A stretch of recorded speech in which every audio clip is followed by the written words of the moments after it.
So that's a thing now, huh? Have you heard of avocado hand? It's an injury that's apparently been common enough recently to be recognized by doctors, hence the term.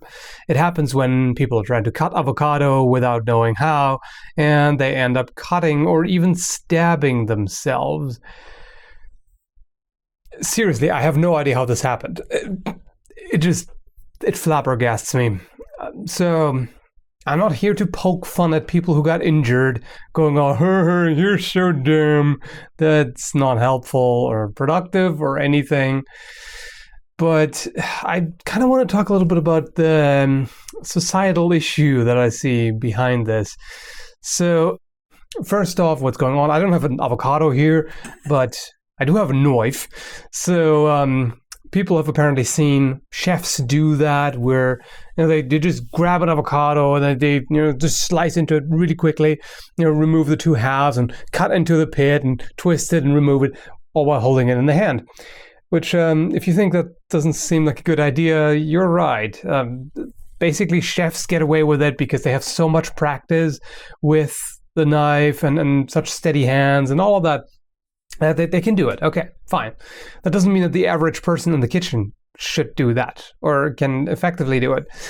So oftentimes people apparently misjudge the consistency of an avocado because the outer shell is relatively hard, but then you got really soft flesh right underneath. So they cut too hard or they chop into it and they go right through the flesh very quickly and then into the other flesh, which is less than ideal. That's how they end up in the ER. And what I find funny is, or ironic, I suppose, is in one particular article about this, it says it comes down to the fact that people are using really sharp knives to peel them. No, that's not what it comes down to. What it comes down to is either the opposite, that they're using really dull knives that require them to put a lot more pressure into it, which makes everything less stable and more likely to slip off, especially since a dull edge is more likely to slip off and then go into the hand, but it's not dull enough to not cut a hand. Or the other thing is simply unsafe handling. People don't know how to handle sharp things. Now, that, as far as I see it, has mainly to do with the certain tendency towards hoplophobia in society. It depends on where you are, which society in particular. But it's certainly noticeable that a lot of people are really scared of knives or any sharp implements, really, because they think of, especially when they see folding knives, they think of criminals and, oh no, this is so sharp and scary and dangerous and you could get stabbed with it. And, even if it's not considered a weapon, people are still often scared by it because it's so sharp. I mean, some people seem to have deliberately dull knives because they believe that a really sharp knife, scary sharp, is extra dangerous, which is absolutely not true. But so I don't get why these things aren't taught in school. Like, this should be one of the basic things that kids learn in school. How do you handle things that could be potentially dangerous safely and responsibly? Why is this not a thing? This would be much more important than some of the more advanced mathematics or whatever that people never end up using unless they go into a field of study specifically that has to do with mathematics. Of course, it's easy to just have this gut reaction of, oh, they're so dumb. But it's not necessarily about intelligence, it's about familiarity.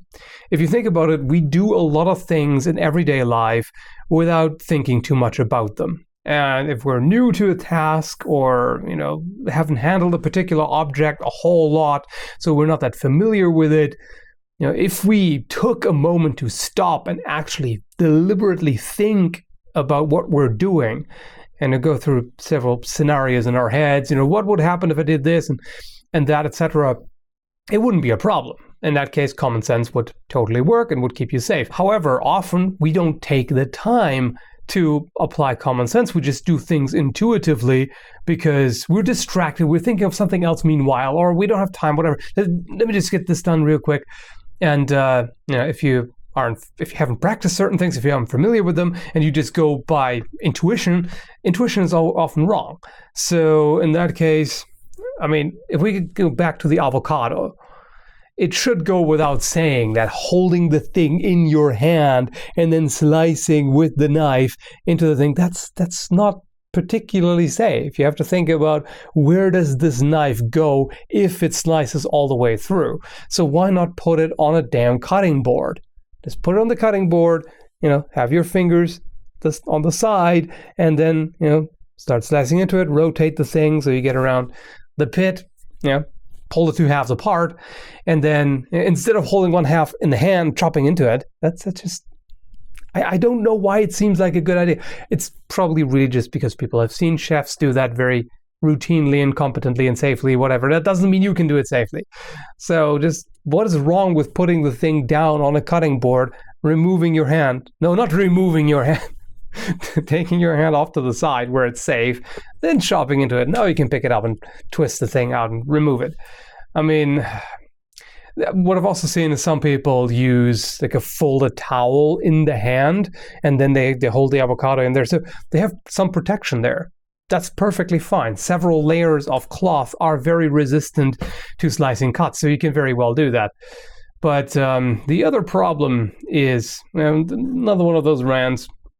So people, or some folks, are very ban happy. This thing causes injury. We need to restrict something. We need to ban something. We need new laws, etc. And even in this case, I've already seen suggestions of putting warning labels on avocados. Warning labels are not the solution here. Teaching people how to be safe and responsible, that's the problem. Let's face it, we need knives. We don't have sharp claws like other animals. We have crappy teeth. We need these things. These are our external claws. We need them. We can't do things without them. Some people seem to get by using just rounded scissors and whatever, but there are plenty of situations in which a knife comes in very handy. A friend of mine, for example, told me about a situation where a coworker saw him take out a folding knife and proceed to cut something for them because they didn't have a knife. And the coworker was just staring at him like, "Why are you carrying a knife?" And he was like, "Why are you not carrying one? You clearly need one." And this is the kind of thing that it just kind of baffles me. Like, how does anybody not recognize the importance of a sharp tool in everyday life?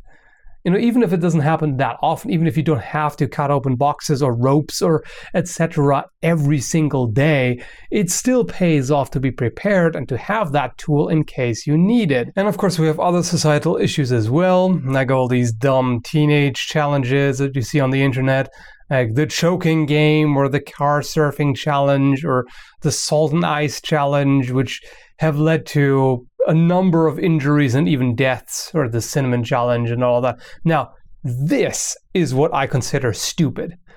If you accidentally cut yourself with a knife, I'd call that careless. That's really more a matter of non-familiarity and, just carelessness, just not being cautious, not fully focusing on what you're doing, things like that. That's not necessarily really dumb. Really dumb is deliberately doing something that you should very well realize is dangerous just for the lulz, just for, "Oh, it's funny, hey, my friends are challenging me to do this thing, I gotta do this," peer pressure and all of that. That is dumb. That is stupid beyond belief.